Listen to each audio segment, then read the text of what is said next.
Malabar gold and diamonds Udupi ಇದರ 13ನೇ ವಾರ್ಷಿಕೋತ್ಸವದ ಪ್ರಯುಕ್ತ ಉಡುಪಿ ಜಿಲ್ಲಾಸ್ಪತ್ರೆಯ ರಕ್ತನಿಧಿ ಕೇಂದ್ರದ ಸಹಯೋಗದೊಂದಿಗೆ ರಕ್ತದಾನ ಶಿಬಿರ ಮತ್ತು ರಕ್ತದಾನಿಗಳಿಗೆ ಸನ್ಮಾನ ಕಾರ್ಯಕ್ರಮವನ್ನು ಶನಿವಾರ Malabar gold and diamonds Udupi ಶಾಖೆಯಲ್ಲಿ ಆಯೋಜಿಸಲಾಗಿತ್ತು.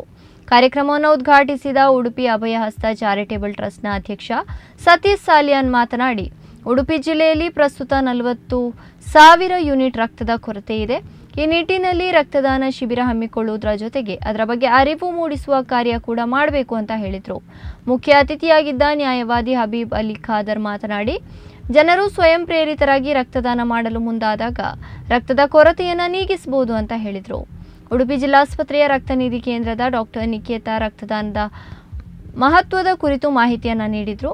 ಈ ಸಂದರ್ಭದಲ್ಲಿ ರಕ್ತದಾನಿಗಳಾದ ರಾಕೇಶ್ ಬಂಗೇರ ಪಲಿಮಾರು, ರಾಯ್ಸ್ ಉದ್ಯಾವರ, ಬದ್ರುದ್ದೀನ್ ಎಚ್ ಹೆಜಮಾಡಿ, ರಫೀಕ್ ಕಲ್ಯಾಣಪುರ ಹಾಗೂ ಉದಯ ಕರ್ಕೇರ ಪಿತ್ರೋಡಿ ಅವರನ್ನು ಸನ್ಮಾನಿಸಲಾಯಿತು. Malabar gold and diamonds Udupi ಶಾಖಾ ಮುಖ್ಯಸ್ಥ ವಿಜಯಕುಮಾರ್ ಅಧ್ಯಕ್ಷತೆ ವಹಿಸಿದರು. ಸಾಮಾಜಿಕ ಕಾರ್ಯಕರ್ತೆ ವಿನೋತಾ ಕಿರಣ್, ಮಂಗಳೂರು ಶಾಖಾ ಮುಖ್ಯಸ್ಥ ಹಫೀಜ್ ರೆಹಮಾನ್, ವ್ಯವಸ್ಥಾಪಕರಾದ ಪುರಂದರ ತಿಂಗಳಾಯ, ಮುಸ್ತಫಾ ಎಕೆ, ಮಾರುಕಟ್ಟೆ ವ್ಯವಸ್ಥಾಪಕ ತನ್ಜೀಮ್ ಶಿರುವ ಉಪಸ್ಥಿತರಿದ್ದರು.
ಕಷ್ಟದಲ್ಲಿ ನಮಗೆ ಕಾಲ್ ಬರ್ತದೆ, ಆಮೇಲೆ ತೋರಿಸಿಕೊಳ್ಳೋದಿಲ್ಲ, ನಾವು ಅದನ್ನು ಅರೇಂಜ್ ಮಾಡ್ತೇವೆ. ಸತೀಶ್ ಶಾಲೆ ಅನ್ನೋದು ತುಂಬ ಶಕ್ತಿ ಹೆಲ್ಪ್ ತಗೊಂಡಿದ್ದಾರೆ. ಹಾಗೂ ಇದೊಂದು ತುಂಬ ಶ್ರೇಷ್ಠ ಕೆಲಸ. ಯಾಕಂದರೆ ರಕ್ತ ಒಂದು ಯಾವುದೇ ಒಂದು ಫ್ಯಾಕ್ಟ್ರಿಯಿಂದ ಬರೋದಿಲ್ಲ, ನಾವು ಮಾನವರೇ ಕೊಡಬೇಕು ರಕ್ತ. ಹಾಗಾಗಿ ಇಲ್ಲಿ ನಮ್ಮ ಉಡುಪಿ ಜಿಲ್ಲೆಯಲ್ಲಿ ತುಂಬ ರಕ್ತದ ಕೊರತೆ ಇದೆ. ಸಡನ್ನಾಗಿ ಆಕ್ಸಿಡೆಂಟ್ ಆದಾಗ ಸಮಸ್ಯೆ ಬರ್ತದೆ. ಹಾಗಾಗಿ ನಾನೊಂದು ಇಲ್ಲಿನ ಒಂದು ಯೋಜನೆ ಒಂದು ಬೇಡಿಕೆ ಮಾಡ್ತೇನೆ. ಯಾಕಂದರೆ ರಕ್ತ ಕೊಡಿ, ಫಸ್ಟಿಗೆ ಯಾವುದೇ ಒಂದು ಪ್ರೋಗ್ರಾಮ್ ಮಾಡೋದು ರಕ್ತ ಕೊಡಿ. ರಕ್ತವನ್ನು ತುಂಬ ಕೊರತೆ ಇದೆ. ಅದೇ ರೀತಿ ಈ ಮಲಬಾರ್ ಗೋಲ್ಡ್ನವರು ತುಂಬ ಸಮಾಜಮುಖಿ ಕೆಲಸವನ್ನು ನಾವು ನೋಡ್ತಾ ಇದ್ದೇವೆ. ಪೇಪರಲ್ಲಿ, ಫೇಸ್ಬುಕ್ಕಲ್ಲಿ ಬಡ ಮಕ್ಕಳಿಗೆ ಹಾಗೂ ಯಾರಿಗೆ ನಮ್ಮ ವೈದ್ಯಕ ಚಿಕಿತ್ಸೆಗೆ ನೆರವು ಕೊಡ್ತಾರೆ. ಮತ್ತು ಯಾರೆಲ್ಲ ಸಮಾಜದಲ್ಲಿ ಒಳ್ಳೆ ಕೆಲಸ ಮಾಡ್ತಾರೆ ಅವರನ್ನು ಗುರುತಿಸಿ ಸನ್ಮಾನ ಮಾಡ್ತಾರೆ. ಉದ್ಯಮದಲ್ಲಿ ಎಲ್ಲ ಜಾಸ್ತಿಯಾಗಿ ಎಲ್ಲ ಪ್ರಾಫಿಟ್ ಮೇಕಿಂಗ್ ನೋಡ್ತಾರೆ, ಆದರೆ ಇವರು ತುಂಬ ಸಮಾಜ ಮುಖಿ ಕೆಲಸ ಮಾಡುತ್ತೇವೆ. ಹಾಗಾಗಿ ಇವರಿಗೆ ನಾನು ಅಭಿನಂದನೆ. ಅಗತ್ಯವಿದ್ದಾಗ ಅದರ ವ್ಯಾಲ್ಯೂ ಏನಂತ ಗೊತ್ತಾಗುತ್ತೆ. ನಿನ್ನೆ ರಾತ್ರಿ ಒಂದು 10 ಗಂಟೆ ನಂತರ 2 ಘಟನೆಗಳು ನಡೆದಿದೆ. ಒಂದು ಪ್ರತಿಷ್ಠಿತ ಅಂಗಡಿಯಲ್ಲಿ ಅಲ್ಲಿ ಒಂದು ಸ್ಟಾಫ್ ಹುಡುಗಿ ಯಾವುದೋ ಒಂದು ವಿಚಾರಕ್ಕೆ ಅವಳು ಕೈ ಕಟ್ ಮಾಡಿಕೊಂಡು ನೆತ್ತರನ್ನು ಚೆಲ್ಲಿದ್ದಾಳೆ. ಇನ್ನೊಂದು ಕಡೆ ಒಂದು ಪ್ರತಿಷ್ಠಿತ ಹೋಟೆಲಲ್ಲಿ ಅಲ್ಲಿ ಬಂದ ಒಬ್ಬ ರೂಮಲ್ಲಿ ಒಬ್ಬ ಹುಡುಗ ಸೇಮ್ ಇನ್ನೊಂದು ವೈಯಕ್ತಿಕ ವಿಚಾರಕ್ಕೆ ಕೈ ಕಟ್ ಮಾಡಿಕೊಂಡು ಸುಮಾರು ಮೆಟ್ಟಲ್ಗಳೆಲ್ಲ ಬಿದ್ದಿತ್ತು. ನಾನು ನೋಡಿದೆ. ಅದರದ್ದು ವ್ಯಾಲ್ಯೂ ಅವರಿಗೆ ಗೊತ್ತಿಲ್ವೋ ಅಥವಾ ಜೀವನದ ವ್ಯಾಲ್ಯೂ ಗೊತ್ತಿಲ್ವೋ ಅಂತ ಗೊತ್ತಾಗೋದಿಲ್ಲ. ಯಾವುದೋ ಒಂದು ವೈಯಕ್ತಿಕ ವಿಚಾರಗಳಿಗೆ ರಕ್ತವನ್ನು ಈ ಥರ ವೇಸ್ಟ್ ಮಾಡಿ ಜೀವನ ಕಂಡುಕೊಳ್ತಾರೆ. ಖಂಡಿತವಾಗಿಯೂ ಅದರ ಅಗತ್ಯ ಇದ್ದಾಗ ಅವರು ಅಂಥ ಕೆಲಸ ಮಾಡಿದರೆ ಆಗಲಿಲ್ಲ. ಇದು ನಿನ್ನೆ ರಾತ್ರಿ 2 ಘಟನೆಗಳು. ಖಂಡಿತವಾಗಿಯೂ ಈ ಒಂದು ಮಲಬಾರ್ ಗೋಲ್ಡ್ ನಮಗೆ ಇವತ್ತು ನಮ್ಮ ಈ ಒಂದು ಸಮಾಜ ಸೇವೆಯನ್ನು ಗುರುತಿಸಿ ಸನ್ಮಾನ ಮಾಡಿದ್ದಕ್ಕೆ ಧನ್ಯವಾದ ಅಂತ ಹೇಳ್ತೇನೆ. ಹಾಗೆ ಎಲ್ಲರಿಗೂ ಶುಭ ಸಂತೋಷದ ವಿಚಾರ. ಯಾಕಂದರೆ ನಾವು ಬಹಳಷ್ಟು ಉದ್ಯಮಿಗಳನ್ನು ಮತ್ತು ಕಂಪನಿಗಳನ್ನು ನೋಡ್ತೇವೆ. ಅದರಲ್ಲಿ ಬೇರೆ ಬೇರೆ ರೀತಿಯ ಕಾರ್ಯಕ್ರಮವನ್ನು ಮಾಡ್ತಾರೆ. ಆದರೆ ರಕ್ತದಾನ ಶಿಬಿರ ಅಂತ ಒಂದು ಒಳ್ಳೆಯ ಕಾರ್ಯಕ್ರಮವನ್ನು ಮಾಡೋದು ಬಹಳ ಕಮ್ಮಿ. ಅದರಲ್ಲೂ ಕೂಡ ವಿಶೇಷವಾಗಿ ಒಂದು ಮಲಬಾರ್ ಗೋಲ್ಡ್ ಆ್ಯಂಡ್ ಡೈಮಂಡ್ ಅವರು ಈಗಾಗಲೇ ಅವರ ಒಂದು ಪ್ರಾಸ್ತಾವಿಕ ನುಡಿಯಲ್ಲಿ ಹೇಳಿದರು 280 ಕೋಟಿ ಚಿಲ್ಲರೆ ಸಮಾಜಕ್ಕೆ ವಿನಿಯೋಗವನ್ನು ಮಾಡ್ತಾರೆ. ಒಂದು ಸಮಾಜದ ಒಂದು ಉತ್ತಮ ಕಾರ್ಯಕ್ರಮ, ವಿದ್ಯಾಭ್ಯಾಸ ಹಾಗೆ ಆರೋಗ್ಯ ಹಾಗೂ ಇತರ ಕಾರ್ಯಕ್ರಮಗಳು ಭಾಳ ಸಂತೋಷ ಆಗ್ತದೆ. ಯಾಕಂದರೆ ನಾವು ಇವತ್ತು 2007ರಿಂದ 2020 ತನಕ ನಾನು ಮಂಗಳೂರು ಯುವ ಸಂಘಟನೆ ಬರುವ ಸದಸ್ಯನಾಗಿ ದುಡಿದಿದ್ದೆ. ನಂತರದಲ್ಲಿ 2020ರಿಂದ ಇವತ್ತಿನವರೆಗೆ ಅಭಯಸ್ಥ ಚಾರಿಟೇಬಲ್ ಟ್ರಸ್ಟ್ ಮೂಲಕ ವಿವಿಧ ಜಿಲ್ಲೆಗಳಲ್ಲಿ ಇವತ್ತು ಮೊನ್ನೆ ಬ್ಯಾಂಗ್ಳೂರಿನಲ್ಲಿ ನಾವು ಆಯೋಜನೆ ಶಿಬಿರ ಮಾಡಿದ್ದು 323ನೇ ರಕ್ತದಾನ ಶಿಬಿರ ಕೇವಲ 6 ವರ್ಷದಲ್ಲಿ ಬಹಳ ಸಂತೋಷ ಆಗ್ತದೆ. ಈ ದೊಡ್ಡ ಹಿನ್ನೆಲೆಯಲ್ಲಿ ಸುದೀರ್ಘ 19-20 ವರ್ಷ ಕಾಲ ನಾವು ಮಹೇಶ್ ಹುಬ್ಬಗೋಡಿಯಲ್ಲಿ ಇದ್ದಾರೆ. ಸುದೀರ್ಘ 20 ವರ್ಷ ಕಾಲದಲ್ಲಿ ನಮಗೆ ರಕ್ತದಾನಕ್ಕೆಂದು ನೆರವಿಗೆ ಬರುವವರು ಯಾರೂ ಇಲ್ಲ. ಯಾಕಂದರೆ ಎಲ್ಲರೂ ನಾವು ನೋಡ್ತೀವಿ ದೊಡ್ಡ ದೊಡ್ಡ ಪೋಸ್ಟರ್ಗಳು, ನಮ್ಮ ಧಾರ್ಮಿಕ ಕಾರ್ಯಕ್ರಮಗಳು ಎಲ್ಲ ಕಡೆ ಸ್ಪಾನ್ಸರ್ ಇರ್ತಾರೆ, ಅಲ್ಲೇ ಇರ್ತಾರೆ. ಆದರೆ ರಕ್ತದಾನ ಶಿಬಿರ ಅಂತ ಬಂದ ಕೂಡಲೇ ಅವರೊಂದು ಚಹಾ ತಿಂಡಿಗೆ ಬಸ್ಸಿಗೆ ಇನ್ನೊಂದು ವ್ಯವಸ್ಥೆ ಮಾಡುವವರಿಲ್ಲ. ಯಾಕಂದ್ರೆ ನನಗೆ ಭಾಳ ಜನ ಹೇಳ್ತಾರೆ ಅಭಯಸ್ಥ ಚಾರಿಟೇಬಲ್ ಟ್ರಸ್ಟ್ ಮುಖಾಂತರ ಸದಸ್ಯರು ನಾನು ಭಾಳ ದುಡ್ಡು ಹೇಳಿ ಇದು ಅಭಯಸ್ಥ ಚಾರಿಟೇಬಲ್ ಟ್ರಸ್ಟ್ನ ಅಕೌಂಟು ಓಪನ್ ಇದೆ, ಬೇಕಾದ್ರೆ ಸ್ಟೇಟ್ಮೆಂಟಿಗೆ ಕೊಡ್ತೀನಿ, ನೀವು ಅದನ್ನು ನೋಡಿ ಎಷ್ಟು ಬರ್ತದೆ. ಯಾಕಂದರೆ ವರ್ಷಕ್ಕೆ 2 ಲಕ್ಷಕ್ಕಿಂತ ಹೆಚ್ಚು ಖರ್ಚು ನನಗೆ ಇದೆ. ಯಾಕಂದರೆ ಎಲ್ಲ ಕಡೆ ಟ್ರಾವೆಲ್ ಮಾಡಬೇಕು. ನಾಡ್ದು 9 ತಾರೀಕಿಗೆ ಬೆಂಗಳೂರಲ್ಲಿ ಒಂದು ಸನ್ಮಾನ ಇದೆ, ಅಲ್ಲಿಗೆ ಟ್ರಾವೆಲ್ ಮಾಡಬೇಕು. ನಾಡ್ದು 11 ತಾರೀಕಿಗೆ ನಂದೇ ಹುಟ್ಟುವ ಬರ್ತ್ಡೇ ಇದೆ. ನಮಗೊಂದು 30-40 ಸಾವಿರ ಅಂತ ಹೇಳಿದ್ರು ಯಾರು ಕೊಡ್ಲಿಕ್ಕೆ ಬರೋದಿಲ್ಲ. ಆದರೆ ರಕ್ತದ ಬೇಡಿಕೆ ಬಂದಾಗ ಪ್ರತಿಯೊಬ್ಬರು ಅವರ ಮನೆಯವರೇ ಕೊಡೋದಿಲ್ಲ, ಆದರೆ ನಮ್ಮ ಹತ್ರ ಕೊಡಿಸ್ತಾರೆ. ಯಾಕಂದರೆ ಇದು ಭಾಳ ಬೇಜಾರಿನ ವಿಷಯ. ಈಗಾಗಲೇ ಮೇಡಮ್ ಅವರು ಹೇಳಿದರು, ಉಡುಪಿ ಜಿಲ್ಲೆಗೆ 40,000 ಯೂನಿಟ್ನ ರಕ್ತದ ಅವಶ್ಯಕತೆ ಇದೆ. ಮಂಗಳೂರಿಗೆ ಅದರ ಡಬಲ್ ಅಂದರೆ 80,000, ಬ್ಯಾಂಗ್ಳೂರಿಗೆಲ್ಲ ಅದರ 3-4 ಪಾಲು. ಆದರೆ ನಾನು ಒಂದು 2-3 ವರ್ಷ ಹಿಂದೆ ಒಂದು ಬ್ಯಾಂಗ್ಳೂರಿನ ಬ್ಲಡ್ ರಿಕ್ವೆಸ್ಟ್ ಒಂದು ಪೋಸ್ಟ್ ನೋಡಿದೆ.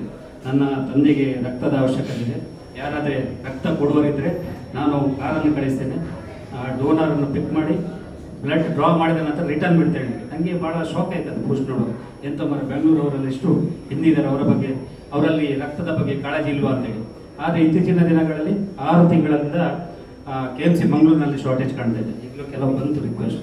ಯಾಕಂದರೆ ಕಳೆದ 6 ತಿಂಗಳಿಂದ ಮಂಗಳೂರಲ್ಲಿ ಡಿಸೆಂಬರಿಂದ ಜೂನ್ ತನಕ, ಮೇ ತನಕ ತುಂಬ ಶಾರ್ಟೇಜ್ ಇತ್ತು. ಜೂನ್ ನಂತರದಲ್ಲಿ ಅವರಲ್ಲಿ ಭಾಳ ಹೋಪ್ಸ್ ಇತ್ತು. ಯಾಕಂದರೆ ಪ್ರತಿ ವರ್ಷ ನಮ್ಮದು ಒಂದು ರಕ್ತದಾನದಲ್ಲಿ ಒಂದು ಯುಗ ಉಂಟು. ಏಪ್ರಿಲ್ ಮೇ ಭಾಳ ಕಷ್ಟ ಆಗ್ತದೆ. ಏಪ್ರಿಲ್ ಮೇ ವರ್ಷದಲ್ಲಿ ಏಪ್ರಿಲ್ ಮೇ ಅದು ಭಯಂಕರ ಕ್ರಿಟಿಕಲ್ ಸಿಚುವೇಶನ್ ನಮಗೆ. ಯಾಕಂದರೆ ಆ ಟೈಮಲ್ಲಿ ನೀವು ಎಷ್ಟು ದೊಡ್ಡ ಆರ್ಗನೈಸರ್ ಆದರೂ ನಿಮಗೆ ರಕ್ತವನ್ನು ಪೂರೈಕೆ ಮಾಡಲಿಕ್ಕೆ ಆಗೋದಿಲ್ಲ. ಅಂದರೆ ಏಪ್ರಿಲ್ ಮೇ ಬಂದಾಗ ಎಲ್ಲ ಸ್ಟೂಡೆಂಟ್ಸ್ ಅವರಿಗೆ ಎಕ್ಸಾಮ್ ಇರ್ತದೆ, ವಿಪರೀತ ಸೆಕೆ ಇರ್ತದೆ. ಮತ್ತು ಒಂದು ಸಂಡೇ ನಾವು ಬ್ಲಡ್ ಡೊನೇಷನ್ ಕ್ಯಾಂಪ್ ಇಟ್ಟು 4ರಿಂದ 5 ಪ್ರೋಗ್ರಾಮ್. ಹಾಗಾಗಿ ಇದು ಆಪೋಸಿಟ್ ಇರ್ತದೆ. ಆ ಟೈಮಲ್ಲಿ ಡಿಮಾಂಡ್ಸ್ ಏನಿದೆ ಬ್ಲಡ್ ಇದು ಅದು ಆ್ಯಸ್ ಇಟ್ ಇಸ್ ಇರ್ತದೆ. ಆದರೆ ಸಾಧಾರಣ ಜೂನ್ನಿಂದ ಮಾರ್ಚ್ ತನಕ ಒಂದು ಲೆಕ್ಕ ಅಪ್ರೂವಲ್ ಇರ್ತದೆ. ಅದರಲ್ಲಿ ಕೂಡ ಜೂನ್ನಿಂದ ಡಿಸೆಂಬರ್ ತನಕ ಉಡುಪಿ ಜಿಲ್ಲೆಯಲ್ಲಿ ಒಳ್ಳೆಯ ರಕ್ತದಾನ ಶಿಬಿರ ಆಗ್ತದೆ. ಆದರೆ ಈ ಬಾರಿ ಮಂಗಳೂರಲ್ಲಿ ಬ್ಲಡ್ ಡೊನೇಷನ್ ಆಗಲೇ ಇಲ್ಲ. ಬ್ಲಡ್ ಡೊನೇಷನ್ ಆದರೂ ಕೂಡ 40-50-45 ಯೂನಿಟ್ನ ಒಂದು myself, Dr. Nikita here. First of all, let me thank the management, staff, and all the people who gathered here in Malabar Gold and Diamonds Udupi for organizing this wonderful camp here. I came to know that it's their anniversary celebration, and I appreciate their effort put forward to celebrate it in a noble way. In our blood center at Ajrakad, we receive so many blood requests from newborn babies, pregnant women, and cancer patients. But very few voluntary donors come up to donate blood. And that's where the role of such camps come in. So in order to meet our needs, we need voluntary donors like you all to come forward in camps and donate blood. And one blood donated does not save just one life, but saves up to 3 to 4 lives. Let me remind you regarding few of the criteria which most of you would have been familiar with. A donor should have completed a minimum of 18 years of age, and he can donate blood up to 60 years.